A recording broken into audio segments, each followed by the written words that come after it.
everybody. Welcome back to Your Full Crew. I'm Don Zoldi, one of your co-hosts.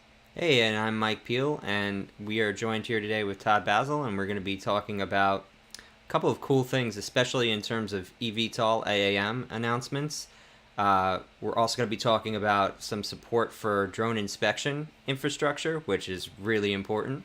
And then we're also going to be talking about kind of the first big announcement around the CHIPS bill. So stay tuned for that. Just a reminder, if you like what you're seeing, please subscribe, hit the like button, and the notification bell. All right. So Todd, tell us a little bit about yourself so we can get the show rolling. Hey Mike, hey Don, thanks for having me today. My name's Todd Basile. I'm a technology attorney with the law firm Greenberg Traurig, former Bell helicopter engineer, and I chair our firm's robotics and autonomous technologies group. So if it flies, swims, drives, or operates in a warehouse or anything like that, it falls under our umbrella, and we help out a lot of companies with all sorts of legal issues in those areas. Yeah, we're really excited to have you. I've known about you since I was chair of Interdrone, and I know you got to speak at that show, but I never got to meet you in person. So, really excited. I know you always got good reviews from the audience. So, we're going to start with your article and tell us a little bit about why you thought this was important. Sure, sure. So, this is about government funding for drone inspections of our nation's infrastructure. And it's $200 million worth of funding over 2 years. 100 million of it's going to go toward local and state governments to fund the actual performance of drone inspections and to acquire the equipment they need. And if they don't have the expertise to farm it out.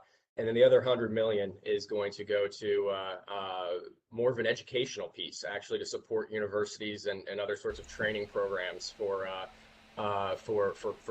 training drone pilots and other support roles and things of that nature. So I think it's a really exciting bill. It passed the House. There's a companion bill pending in the Senate right now. It's expected to pass with bipartisan support and hopefully get signed by the White House. But it's just exciting anytime we see funds actually flowing into the industry. And just particularly exciting to see sort of it flowing down not just into ops but into training up the workforce as well. Well, what I was going to say is what's exciting to me is that this thing is bipartisan already, like in the House, because in today's environment, having any issue where both sides lock arms is, I think, a very significant feat. And I think it speaks volumes about the industry and how folks are thinking about it, that they are locking arms on this. So yeah, and shout out to AUVSI. I know this was in their autonomous blog. They were one of several groups that are advocating for this particular bill. So yay, I think that's wonderful. And I thought it was interesting, Todd, and I love your thoughts on this too, and Mike's. Just kind of scanning through this bill. And by the way, everybody, it's not a long bill if you want to look it up yourself. I always tell people, don't just read the article or the blog, go right to the text, read it for yourself. But what it says is that grant recipients must use domestically manufactured drones that are made by companies not subject to Chinese influence and or control. So again, another significant thing. So now we're talking, as you know, Todd, right? We had the DoD fiscal year 2021, right? The ban that was codified in the law, for the DoD. Recent action by the DoD under what section was it? Section 1260H of that same act, where the DoD has to publish companies that fall under this umbrella. And they just literally in the last week put DJI on that list. So now you're seeing this possibly expanding into law for other sectors beyond the military. So, I would love to hear, Mike's thoughts, your thoughts on that. Well, this is the kind of soft pressure I prefer to see as opposed to outright bans. I think this makes sense because if you absolutely have to use the tool that works and there's no other tool available, then you should be able to consider that. And all right, that means you forfeit this money. So there's a balance there, right? Also, it allows any money into the sector, I think, will help move things forward. It's critical that we get rid of the dull, dirty, and dangerous jobs around inspection.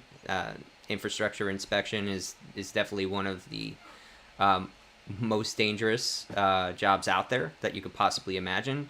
And then also there's just more coverage when you use drones. So this is kind of like a no-brainer in terms of our ability to actually maintain our infrastructure, which everybody refers to as crumbling these days. So if we're ever going to make it so that people just don't throw that word around when describing our nation's infrastructure, we're going to have to repair it and we're going to have to assess it. So any money to that effort is definitely necessary. That's kind of where I'm at on it. And like I said, I'm really kind of more happy to see this than kind of people reactively banning things without research or, cause.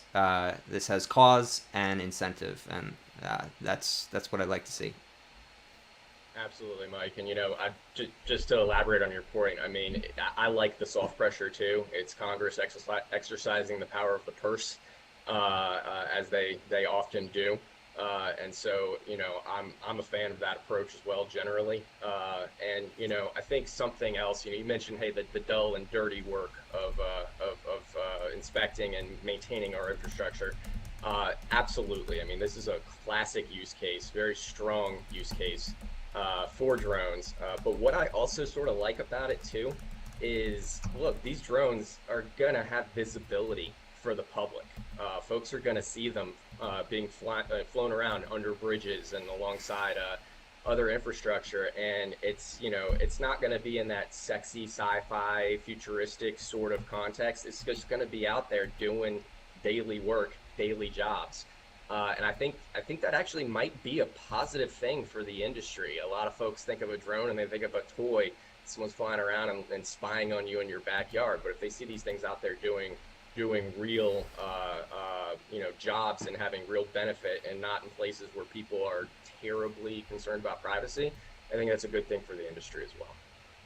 Yeah, absolutely. And look, I got to mention, we were supposed to have Jason Pritchard here from eVTOL Insights. I know he's really busy with his conference, and so we had to kind of adjust on the fly there. So we have his article and we'll be addressing it, and Mike will be live at the eVTOL Insights conference tomorrow, and we'll be talking to Jason live there in New York City. So stay tuned for that. But we're rocking and rolling today, and with the three of us, and we're going to keep moving on. But this drone infrastructure, and by the way, everybody, we are live right now. So if you have thoughts, comments, please drop them in the chat. We love that. We love to engage with our audience as well. Yeah, we got one from Bronwyn right now, actually. So this is big for us, and I'm glad it's happening. So awesome. That's Bronwyn Morgan from Zio Air. She's got like a number of companies, but we love Bronwyn. So thanks for your support, Bronwyn. And everybody's awesome really podcast excited. Herself, so check out her podcast. Yeah, the ZeoCast. Absolutely. Check out Bronwyn's podcast as well. One thing also, Todd, that I love about this is that DOT must, underline must, also award grants to certain institutions of higher education for training students for careers, right? So it's not just, kind of generic workforce development training, but very specific to institutions of higher learning, which frankly, in my opinion, we need to start way earlier in life, right? Like we need to be hitting them up in elementary school, like Tony Reed and Drone Cadets and some other groups that are doing amazing stuff out there. But I think that's a great start to be funding some of this, using some of this DOT infrastructure money for colleges for this kind of education. Right. That's actually how I got into this whole business in the first place as a kid, going to air shows and things of that nature. Let's roll in drones. Let's roll in those sorts of training programs as school progresses and kids age and such. And I think look, all politics is local. I think it's another thing I like about this bill, is it is going to fund those institutions, not just existing ones, but ones that are kind of up and coming, or states that actually want to create new programs. I mean, if you look at sort of the sponsors of the bill in the House, it's someone from Arizona. And Don, I believe you have some sort of relationship with Embry-Riddle. That's Yeah. clearly gonna help them. And then the sponsors for the companion bill in the Senate, you've got Nevada, you've got Arkansas, and you've got Connecticut. I know in Nevada, University of Reno, I believe, has a drone program, and I think some of these other states do as well. So obviously, it's great for their constituents, and what's good for the goose is good for the gander. It's exciting to see those seeds get planted and nurtured early on. Connecting some of those dots, Todd, you've got the Nevada, you've got a test site out there, you've got Beyond Research in Reno that you just kind of mentioned. Arkansas came out tied for number 2, by the way, with North Dakota this year in the Mercatus Center's kind of drone friendly, right, index, if you will, the states that have the most drone friendly, essentially laws and environment. Connecticut's interesting to me. That's one, it's almost like Sesame Street. One of these things is not like the other. I'm not tracking a ton of drone activity out in Connecticut. I think Aquiline Drones is out there, if I recall correctly. But, that's not a state that jumps out in my mind. But obviously a senator there that thinks like, well, we need to be pulling up on those lists, right, on those indexes there. So interesting. Yeah, and speaking of indexes, we got another one, right, Don? Yeah, absolutely. So jumping ahead to our next one, this is one that Jason actually had provided us and an article he authored. So shout out to Jason, and a real bummer he couldn't be with us here right now. But KPMG did an air taxi readiness index for this year, but it really was based on last year, and a lot of interesting developments. So just kind of mention the Mercatus Center. That one was really, if you looked at the criteria matters, right, Todd? What are they measuring here to make these indexes and to rank different companies, or in the case of Mercatus, states? In the case of Mercatus, it was like primarily like drone laws, if you will, almost like the legislative and policy environment in the state. This index measured 5 different things: consumer acceptance, infrastructure, policy and legislation, technology and innovation, and then lastly, business opportunity. And it's something they've been doing for a little bit. And what we saw, and there's 47 different metrics across those categories, if you will. And the bottom line up front, to use the military term we always used to use, is the U.S. came out on top almost across the board. So overall, U.S. is number 1 for advanced air mobility readiness, according to this index, which is huge. And I'll just super quickly roll through the, kind of where we are. And kind of China number 2, close behind, and then UK number 3, just generically. But let's go with consumer acceptance. It was US, then China, Singapore, then Brazil. And what you see is Brazil popping up on some of these categories. Okay, the next one, infrastructure. We're just talking about drone infrastructure, right? And some support there. Here we're talking AAM infrastructure, US, China, South Korea, United Arab Emirates, and Japan. Policy and legislation, UK number 1. UK number 1, US number 2. So, hey guys, we got to work on that. Technology and innovation, US, China, UK, Japan, and Brazil. So you see Japan and Brazil popping up again. And then last but not least, I think, business opportunity, US, UK, France, Canada, and Germany. So really interesting. I found it to be personally maybe surprising that the U.S. was on the top for almost all of these, with the exception of policy and legislation. Actually was on the top for all of these. I don't know. I'd love to hear your thoughts, because I was thinking kind of Asia was way ahead of us in many respects when it came to AAM, and also Europe in general, but maybe specific countries there. Todd, what are your thoughts?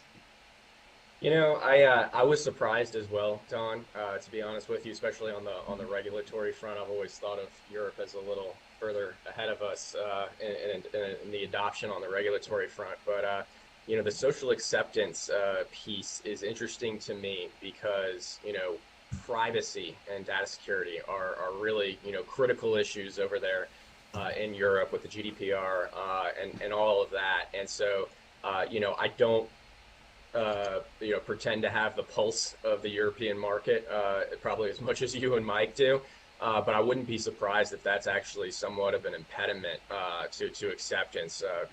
Whereas the U.S., we're still pretty piecemeal. Everyone's, privacy's on our radar, but it seems to sort of be an afterthought oftentimes to commercial opportunity. And So, Mike, maybe you remember, it was last year there was was it EASA did a survey of European on AAM, and they found like 70% of Europeans were welcoming and excited for AAM. Yes, there was something to that degree, and it was like surprising, but overall, actually, I'm more surprised that the U.S. is so high on the list than I am that Europe is lagging. But I will say this might just be kind of comparative metrics, because you'll see Singapore there on that list when you like comparative like GDP. It's punching above its weight. Same story for Brazil, right? Punching above its weight. But it just kind of makes sense because there's been testing done in those countries. Those governments were welcome to it, so that can kind of help tip the scale on the other metrics. Where my surprise in the United States, and actually it's probably all of our surprise, is basically due to our understanding of the regulation not being as kind of close to ready for this type of thing, even in terms of testing, right? So I think what you're seeing is countries that have the ability to do test beds are just ranked higher, and the technology is understood and accepted because of that. I'll tell you one thing that actually wasn't surprising to me was China's jump from number 6 to number 2 in terms of consumer acceptance and infrastructure and tech. I actually work closely with one of my colleagues in our Shanghai office, and she is totally tied into the autonomous vehicles space over there in China, and air taxis obviously have a parallel to that, and she's just saying everything is taking off, and the government's actually taking it seriously, putting regs in place that are conducive to testing and expanding those things, and just hearing her experience over there with her clients and dealing with the government, it does not surprise me whatsoever that China made a jump. Yeah, it also doesn't surprise me because basically any technology that was invented in the last 25 years, they seem to have been putting an effort behind rather than trying to beat the competition at technologies that already exist. So, or already exist in a mature state, right? That totally makes sense to me that's where they're putting their investment, and they've been pretty intelligent in terms of their force behind tech investments. And their corporate infrastructure is clearly different than the United States and Western countries, so the way that money funnels down is also different. It'll be interesting to see, and I'd like to hear both of your thoughts on this, if what we're seeing in the drone space vis-a-vis cybersecurity and other kind of espionage and kind of generic security concerns in the drone space vis-a-vis China will bleed over into this electric vertical takeoff and landing arena with China. I'm just thinking, so the concern is connecting with drones in particular. It's like the connection to the internet and where that information ultimately goes. With eVTOL, or advanced air mobility, you're tapping into, I'm not sure what you're tapping into, honestly, because frankly, it hasn't quite been created, has it? Like the UTM system, if you will, how this is going to interface with air traffic control or other very widespread systems. Like, I feel like in a way, I'm just spitballing right now because honestly, I haven't put a lot of thought into it until just now. I feel like that could even be a more significant Well, challenge or threat. I'm no, not sure. I would say it's kind of the same, right? So the CHIPS bill, which we'll cover later, is handling kind of the manufacturing side. So there is a base for connectivity technology. There also are other countries that provide connectivity solutions. You might remember the push against Huawei years ago. So that kind Yeah. of almost settles the 5G connectivity issue for any eVTOL system. Uh, GPS we've talked about a whole bunch of times. I'll refer you to any episode on our wonderful YouTube channel that Yes, we have covered it from indeed. multiple angles with multiple experts, and I commend you to look at all of them. But yeah, so in terms of parts, like the big parts, they're being able to source those clearly are commercial airline manufacturers like Boeing, and then also in Europe, Airbus are able to source these parts efficiently without being worried that the Chinese government can possibly take command of the planes. So I would say it's basically, it really all comes down to the transmitter and receivers, how that information is being transmitted, and then it just kind of falls back to the requirements. Like if you're going to be flying this thing in the United States, they could say that it has none of these Chinese components, or else we won't let it get off the ground. I think it's actually easier to control than small drones, which are distributed in mass in a normal commercial environment, right? I think that's the big thing. Like camera store shelves versus vertiports. Which one is easier to keep a lens on? Todd, what's your take?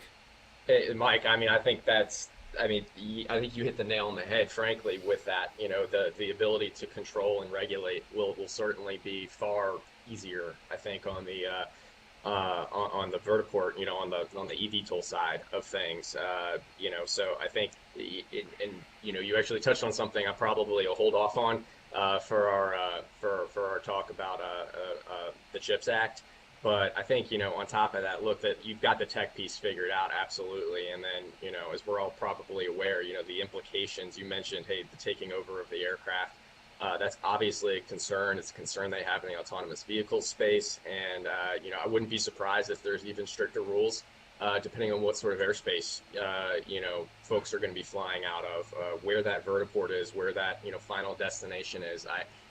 You know, if you don't have one blanket reg that says no Chinese stuff or whatever, you might start seeing something a little more with a finer point around critical infrastructure and urban centers and military installations and things of that nature. You know, we are behind clearly, as the index noted, in the United States on policy and legislation. I mean, the last piece of legislation we had, right, Todd, was like that advanced air mobility. What was it? The almost like something like Togetherness Act. I don't. It was like, hey, let's create a working group to talk about this for the next 2 years and give us a report. And I know we talked about it in one of our previous crews, but you know, as we're kind of spitballing this, it makes me wonder, like, are we going to see something like the Blue framework and the Blue UAS kind of equivalent pop up in the AAM space? I mean, the Air Force has been working very closely with a whole host of eVTOL companies through AFWorks, right? Like getting certification for Beta Technologies and Joby, and you're seeing like this. It's really a focus on dual use technology, you know. So, Mike, I agree with you. This is not the same extent because it's not like I'm going to Best Buy and buying an eVTOL off the shelf. But you know, the military is highly interested in this technology, and you know, they're already working with a number of these companies, but you haven't seen these policy things come out yet, at least directly. You haven't seen Congress really weighing in on this. So who knows? More to follow. It will be definitely interesting to watch. I have the feeling when these things start to approach marketability rather than kind of this startup environment that we're currently in, that you'll start to see those concerns come in rather quickly, right? Because we've learned lessons from the small UAS space that clearly we won't relearn, especially as the DoD is in conversations with Congress and the manufacturers. And there's investment. So I think, I think it'll just kind of be a little bit faster on the eVTOL front than it was on the small UAS front, and more targeted, because we'll know exactly what the requirements will need to be, right? Who can have control Mike, I'm of something. seeing. I was gonna say, Yeah, I'm we got a seeing great comment from Rex. Well, a couple comments. So Robert Johnson, thumbs up. Thanks, Robert. We appreciate it. Rex Alexander, the real test will be how excited these groups will be after they see and hear the product. That is usually when we find that the large group of not in my backyard is appearing. They love the idea as long as it's not near them. And I know, Don, you've brought that up in some articles in terms of sound control. Very, very true. You know, I've often brought up the example of in New York City, helicopter traffic was reduced at one point because of the noise. So it's a different type of noise on these vehicles usually because they're running smaller rotors than a helicopter would be running, but still, high-pitched frequency still might be annoying. So dampening technology, I think, will actually be key to adoption and scaling. Or else we'll allow them, we just won't allow a lot of them because the people... I was going to also say, by the way, that was, for those that don't know, that's Rex Alexander with 5 Alpha. Rex is a world-renowned heliport, vertiport, drone port expert.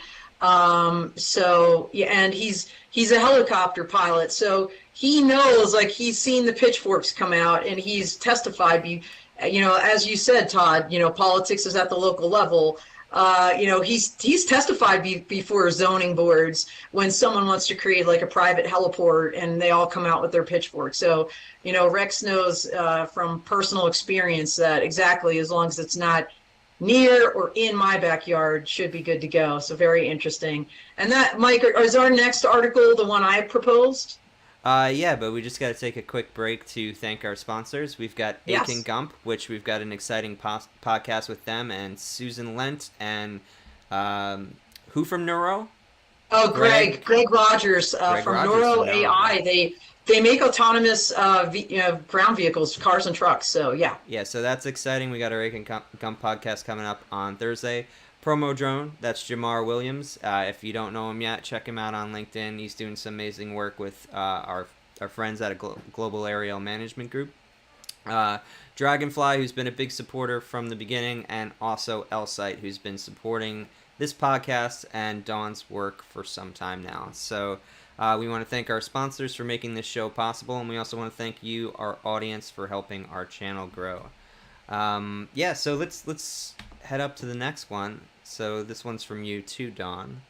So... Yeah, you know, this was it's really a great segue from the last to this, because we were talking at length about community acceptance. And so this is an article in UAS Vision pushed out, probably a press release from Boeing and Wisk. Wisk is a Boeing subsidiary, I believe. They put out a joint concept of operations for urban air mobility. It's a 64-page document. Pretty easy to read, honestly. Beautiful little, you know, kind of graphics and pictures here. But, you know, one quote right from the top in the preface is, quote, "Community trust and acceptance will be key." And so just kind of acknowledging that up front. What I love about this document, because we've seen other ConApps come out, you know, I think Lilium might have one, a couple of these other OEMs have pushed out their own versions. FAA just put out a vertiport standard in you know, not too recent past. But what this does is almost like take every facet of what you can think about when you think about, you know, electric vertical takeoff landing operations, and breaks it down into kind of principles. Like, it's almost like this overarching guidance. Like, you know, for example, you know, 3 overarching principles that govern the entire document are UAM must be safe, it must be affordable, and it must be available for everyday flight. You know, things like this. I'm a nerd, so I really got into the fact that they actually use the word corridors. Todd, I know that is a hot button issue for so many people, like when they talk about drones, and here we are with eVTOL talking about flight corridors for UAM, UAM routes, and then we talked, you know, we started off this discussion a little bit on workforce development with that drone infrastructure bill. literally talk about some new positions that nobody have ever heard of before in this document. Things like a multi-vehicle supervisor and a vertiport manager. So again, like so many different things to peel back in 64 pages of goodness here. I'm going to stop talking, and I'd love to hear what you guys have to think. Let's go with Todd first. Yeah. So, truth be told, I haven't had a chance to dive into this probably at the level you have done, but some of the takeaways I got from it are, it seems like they're definitely trying to offload things as much as possible from more of the centralized air traffic control sort of structure, which I think makes a lot of sense. Obviously, you need the two talking to one another because you've still got regular, air traffic as well as sort of more of this eVTOL stuff. And I think honestly we're going to see that with drones as well. There's got to be this low altitude, over urban center sort of crosstalk, if you will, which I think is going to come down to the infrastructure. But I could go on for that about that for days. It's good to see folks thinking about this. It seems like it's going to start off like a lot of technologies are, a little more rigid, a little more scheduled. And then like a control system from 10 years ago, and it's gonna sort of build upon itself and learn upon itself and get a little more dynamic as we learn more lessons and go forward. So I'm glad to see that flexibility in there and sort of that recognition of the need to grow into it. Yeah, Mike, what are your thoughts here? I'm just kind of surprised it took so long to get here. I know Boeing has been interested in the space for a long time. We honestly need kind of more of these drafts, but you could put together as much as you want in concept. That when the rubber meets the road, things will clearly change. And there's a lot of other developments in UTM that are going to have to be necessary for all of this stuff to work, and for the regulators to feel comfortable with it. So sometimes I think back on Amazon's.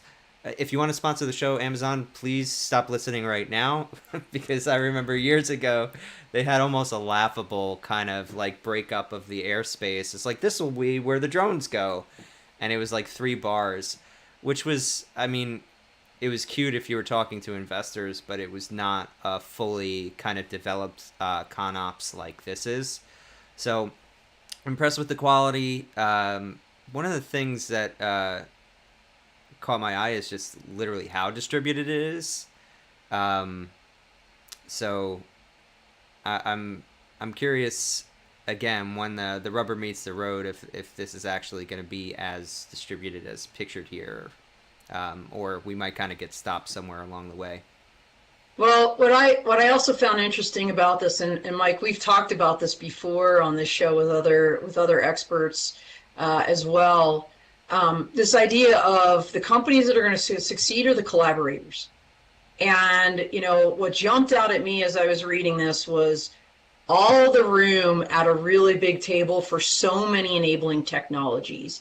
I mean, they're listing off things like not just vertiport systems, right? And I want to talk about that more in a second, but detect and avoid, command and control, cybersecurity. I mean, the list just kind of goes on and on and on. And, one that wasn't in there, which I found interesting too, is because I think it's always one of those afterthoughts, is, physical security and counter drone.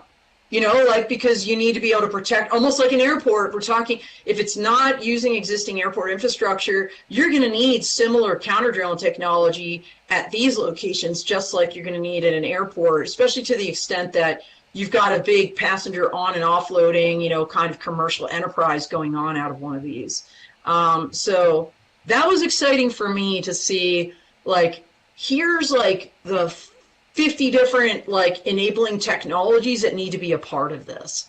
And Mike, I think you and I talked offline, and Todd, I didn't see you there. Maybe next year I will, because I met, by the way, everybody, I met Todd in Austin, Texas at the PX4 Developer Summit back in June. I was wandering around that Move America conference a couple weeks ago, right, in Austin. And these are all the ground vehicle people, right? Now there were there was a shout out to, marine or, sea-based assets. There were none there.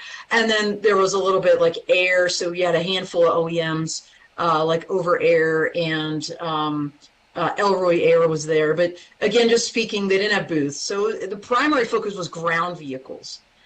And I'm just telling you, I'm walking around the floor and I'm going up to people like, hey, weather guy, are you talking to Don Bershoff at True Weather? Because you're looking at the ground and you're using all these sensors. Like, we need that holistic picture, right, for low altitude air weather that can also be relevant to the ground. So I guess my point is there are definitely kind of discrete market sectors that aren't thinking kind of like of other markets that their products are relevant to. And as I read this document, I'm like, hello, like so many opportunities to partner here. Yeah, opportunities to partner, but one of the issues that comes with there being no central authority or central planning mechanism is that a lot of times it doesn't get done, or those negotiation between all these supposed collaborators break down. And my guess is the regulators are going to want something as tight as can be, that just because, let's say, an arrangement with Apple drops off because they're terrible at negotiating, actually, in a multi-collaborative environment, then the whole system falls apart. So, like, you could only have so many breakpoints or points of failure when designing something like this. So what I see in the current kind of model here is too many, actually. So opportunities to collaborate, let's take a more negative angle on it, might be that, hey, we can't develop all this technology internally. We are aware of that, so we will be waiting for these people to present these things to us. And we're willing to pay if you are able to make it. So that might be the kind of underlying message here. The truth is about all this stuff is we need a lot of infrastructure. So at some point the government is going to have to support it, or we will be left behind, regardless of how people feel about it or how cool they think it is. Well, I'd love Todd's thoughts because I think it's chicken egg. Mike, what you're raising is, there's a lot of people with lots of technology out there. And again, going back to the index, what we're waiting on are the standards. It's the regulations, it's the policies, it's literally the RTC, our RTCA, the ASTM, the FA, like the actual standards that people can then pivot or build their products to. So yeah. I'm curious about that too, Don, because you look at sort of the autonomous vehicle market, and it almost seemed like go back to your Ubers, even before that, it seems like kind of a let's just go in and break it sort of thing. Let's not wait for the government. There's places that don't have any laws saying we can't do it, so let's go do it. That's one thing when you're just on an X and Y axis on the ground. I think it's a whole other thing when you've got a Z axis and, things flying around that can crash into buildings and fall down on people. So I won't be surprised to see, a push for the government to sort of, establish that foundation and push those standards, as you just said. And I'm curious what it'll end up looking like, because every time I think of this, I don't know if you all have seen the Fifth Element. There's a scene in the beginning, Corbin Dallas, Bruce Willis, right? He's a taxi driver, and these are air taxis, right? You're in New York City, you got cars going up and down, left and right, through everything, and one person takes a wrong turn and the whole thing falls apart, right? Are we going to see sort of Z-axis segmented lanes? Or are we going to see more of a free-for-all? I don't know. I mean, in an urban environment, radar really doesn't work for air traffic management if people are going to be flying below rooftops and such. So to your point about infrastructure, Mike, I think connected networks are going to be critical for this, so that everything is talking to everything at the same time and says, hey, I'm over here and I'm moving this way. I'm over here and I'm moving that way.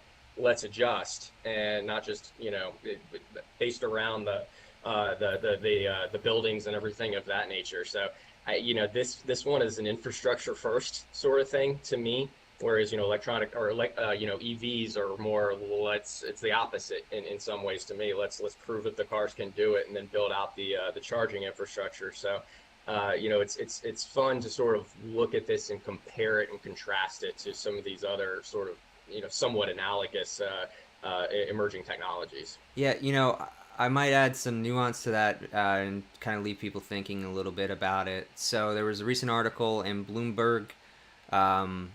I think Mark Lewandowski was kind of the primary source, called $100 billion has been wasted on self-driving cars. And I almost chose it for this week because it seemed like something we should be talking about in terms of autonomous vehicles. I think a lot of that waste actually comes from a lack of regulatory direction. Where had, for example, we had set up and said, no, you're only going to be able to use these on highways for delivery purposes at first. We're going to create a special lane for it. That technology would actually probably be further ahead, I would think. And we would already have trucks running that lane. So, it's a give and a take, though. Things like Google Maps wouldn't have been invented if they were, sitting on their hands waiting for specific regulatory guidance on that. They said, I think there's room for us to do this. We're going to do this and see if we get our hands slapped. And they didn't. So, but what you said about the need for infrastructure, I think that Z-axis provides some extra testing room because there's less collisions that are possible if you set up a corridor. That's why I was impressed when they started doing that upstate New York and their commitment to the scale of it, because I think that's critical, is can we do these over miles and among a network and provide a certain level of reliability that we can trust that we could then start testing it in other environments. We got another comment from Rex Alexander, and then we're going to move on to the next article. Ride quality will be a huge factor. Passengers expecting a limo ride who are given a carnival ride won't get back on. OEMs have to pay attention to passenger-friendly flight trajectories.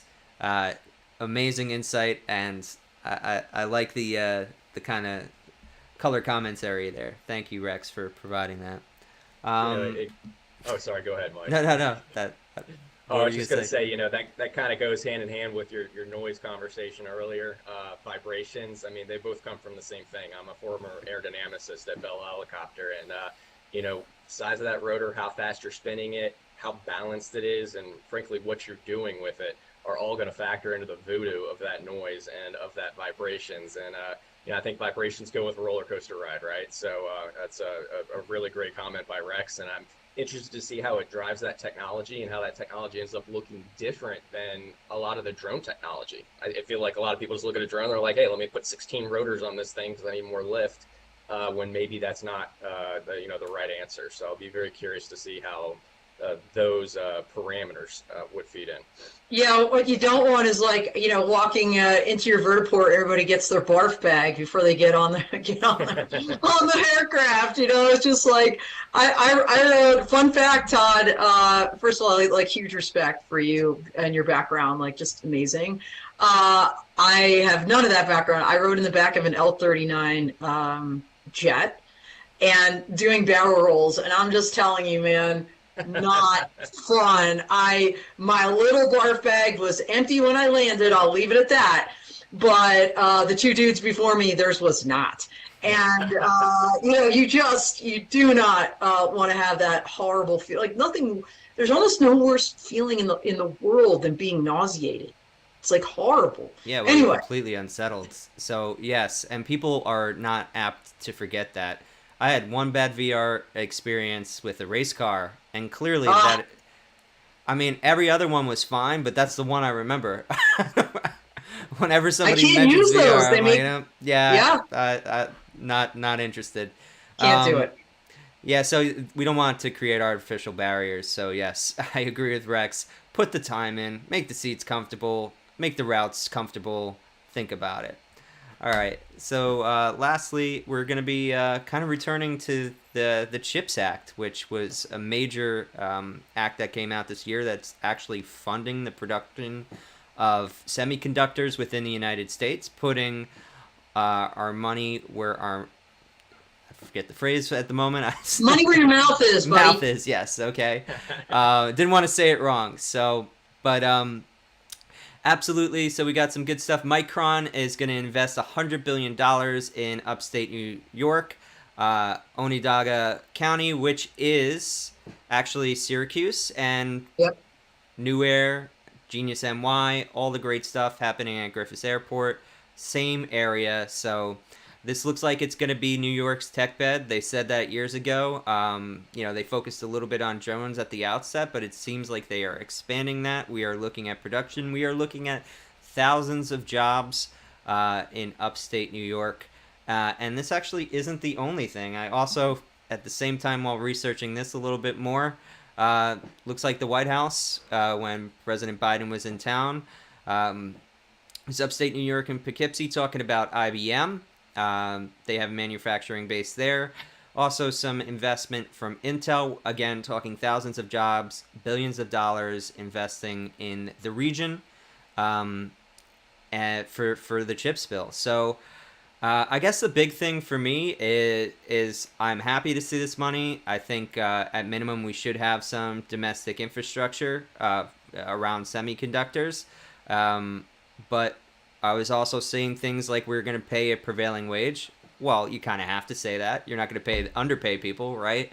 But a prevailing wage here in the United States is more costly than other countries and competing nations for which this kind of bill is designed to brace us against.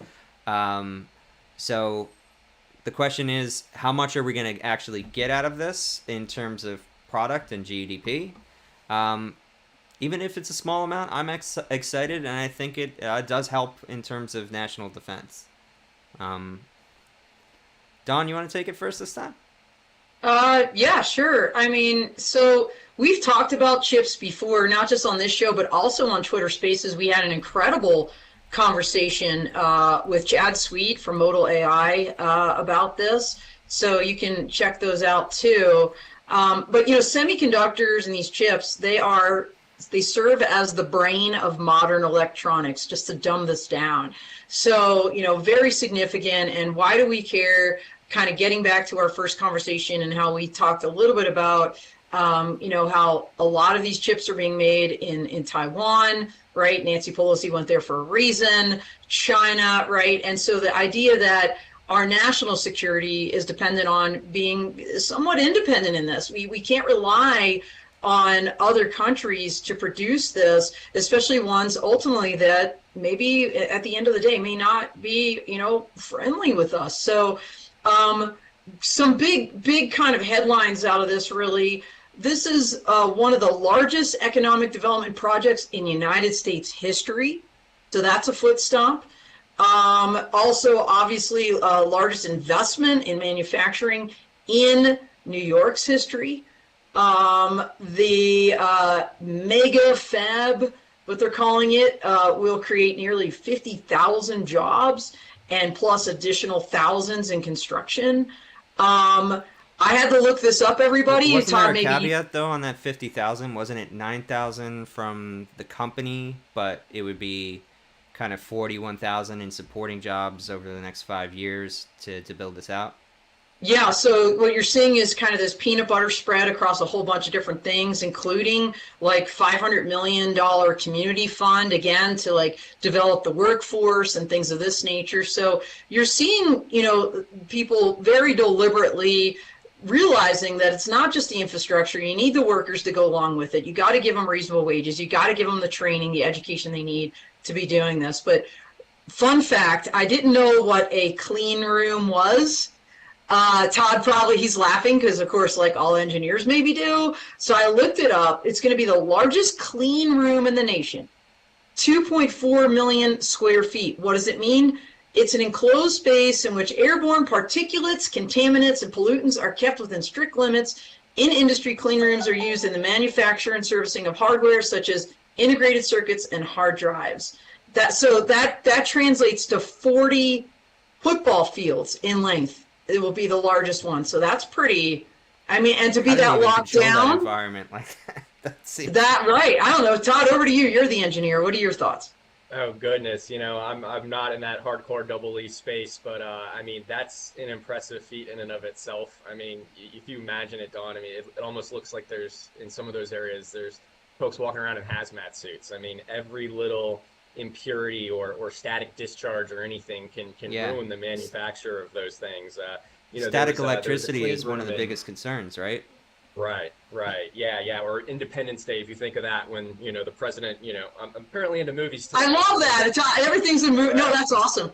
Yeah, well, when the president first goes down to see the alien that they captured at, Area 51, I mean, that isn't necessarily a clean room from an electronics manufacturer standpoint, but, there's parallels, right? And to do that, and there's actually a lot of supporting infrastructure underneath that goes into it, and pulling out harmful chemicals from the manufacturing process and everything. I mean, it's a phenomenal infrastructure project, and if it's got to be that big to produce that much stuff, I'm not surprised government funding is becoming a big piece of it. And politics, whatever they are, I think the national security aspect, like that you guys touched on, calls for those federal dollars.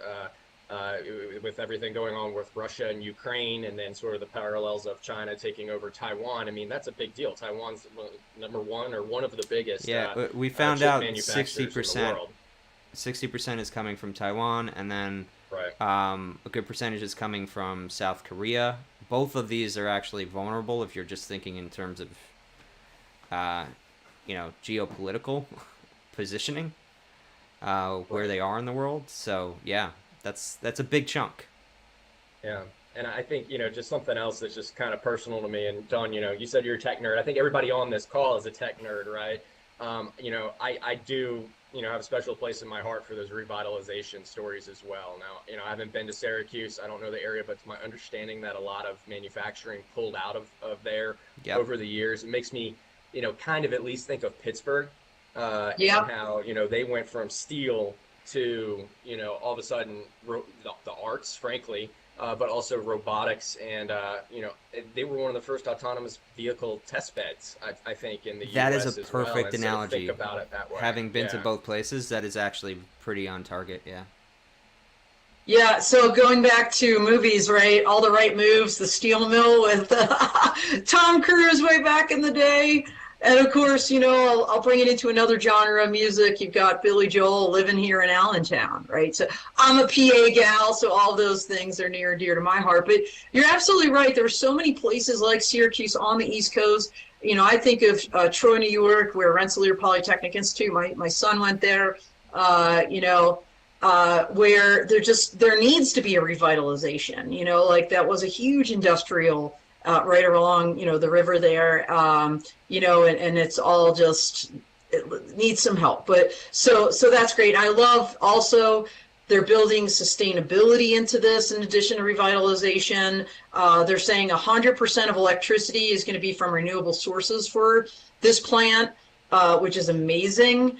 And also love their prioritizing hiring for disadvantaged communities, for veterans, and a handful of other groups. So I think that's really cool. Yeah, I mean, when we first saw the CHIPS Act come down, this is what we were waiting for, right? These are the actual announcements. And I'm happy to see them soon. This is not that long after. It is going to be a long journey, though. So, it's not going to be tomorrow we're going to just have manufacturing upstate. Right. These fobs take time. But I think the biggest thing is the understanding from the U.S. government that these things take time and they take money, and they are committing the actual effort to it rather than just paying it lip service and hoping for somebody else to come up with the solution or let the market completely solve itself. So the market actually did completely solve itself. Southeast Asia has the cheapest chips. That is the solution to just the market's question. But there is another question, is what do we do when we are unable to get those things? So I think COVID taught everybody a big lesson in terms of having reserves of critical materials, and then also to not just rely on a purely global world. Even if there was no geopolitical concerns, there might actually literally be another virus 10, 20 years from now that makes the transport of goods hard or impossible. And having other places where you could actually draw these critical technologies from is going to be important. The next kind of outlook, once we establish stuff on the home front here, I want to see what other partners we could find that are allies that can actually also work with us to create more resilient networks so that we're not the only people producing these things. Absolutely, absolutely. And I think I'm seeing a comment or two. I'm not sure there in the chat. No, we're all well, yeah, actually we got 2 from Tony. Sorry, I responded to her in the chat. So good chat on the index. What we see and hear in the field varies from this index. So basically, her level of surprise is kind of matching ours. And then CUAS is almost never discussed in this ecosystem. So I thanked her. I said, that's so true, Tony. Because it honestly, Dawn, until you said it, it was the first time I ever heard it. And I was kind of surprised I hadn't thought about it, considering in every other scenario that I've had discussions about it. So it's certainly going to be critical for eVTOL's UAM. Well, when you think of security, right? It's got to be multi-layered, and there's different facets to security. There's cybersecurity, which is now just getting some visibility and actually mentioned in that Wisk ConOps. Finally somebody's talking about it. But then also physical security and what does that look like? And is it just physical barriers like you see after 9/11, all those concrete things or little planters that popped up around the government buildings that aren't planters, they're actually barriers. So yeah, lots of things that need to be considered as we think about this. But it looks like we're getting close to the end of our time here, Mike, already. Yeah, so we just want to thank our sponsors again, Akin Gump, Dragonfly, L-Site, and Promo Drone for their support. We also want to thank the audience for tuning in today and remind everybody, if you liked what you heard at any point, smash that like button, hit subscribe, and sign up for notifications. You could also go to fullcrew.io and sign up to our newsletter. We just inform you about the episodes right before they're about to go live, and you'll never miss an episode if you sign up. Other than that, we got some great stuff coming up this week, and I'll start with I'm going to be at eVTOL Insights in New York tomorrow. Probably talking with Jason Pritchard, making up for the loss today. We got some great stuff coming up on Dawn of Drones. I know we got Troy Hiddle on Wednesday. And Dawn, you want to take us from Thursday onward? Yeah, absolutely. Of course, I want to thank Todd for being here, for being such a great sport, kind of stepping up to the plate when we lost one of our guests today. But great job, Todd. And by the way, everybody, really looking forward to working with Todd more in the future. Stay tuned, everybody, for the Law Tech Connect workshops in 2023, including one at AUVSI Exponential and one at the Energy Drone and Robotics Coalition Summit. We're definitely looking to get Todd involved in those. And you could see the level of expertise he brings to the table. So it'll be a great addition to our faculty.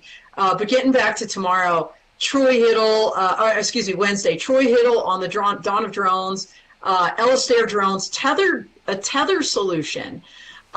So I was in the air, I was literally in my Tesla, Mike. You'll appreciate this since this is a technology podcast. I'm in my Tesla on the way back from Denver International Airport. I could see everybody, but I could not talk or engage in Clubhouse. So shout out to Maggie Schuster for guiding that conversation with Troy. It was an amazing conversation. Maggie's a pilot and just brings a whole different perspective to that conversation. So really rich and valuable conversation. Check out that link and listen to that on replay. But Troy will be on there and we'll see him live Wednesday. And then this Thursday on Clubhouse, I should be able to dial in, no problems, with Bill Tolpagin. He is the CEO of Aura. Now you're thinking, what is Aura? On the Dawn of Drones and Clubhouse, it's Industry Enablers Month, and Aura is creating a unique, secure, private aviation network with command and control and ATC voice capabilities. So they're looking at drones, they're looking at VTOL, their whole entire spectrum. They already have some really cool FCC approvals, and they're already dotted all over the country. So when you think about these enabling technologies, dial in, listen to Bill, and he'll be on the Dawn of Drones next week. So. All right, great. Just one last comment from Chris Wedgeworth. Peace out. So we're out here. Peace out, Chris.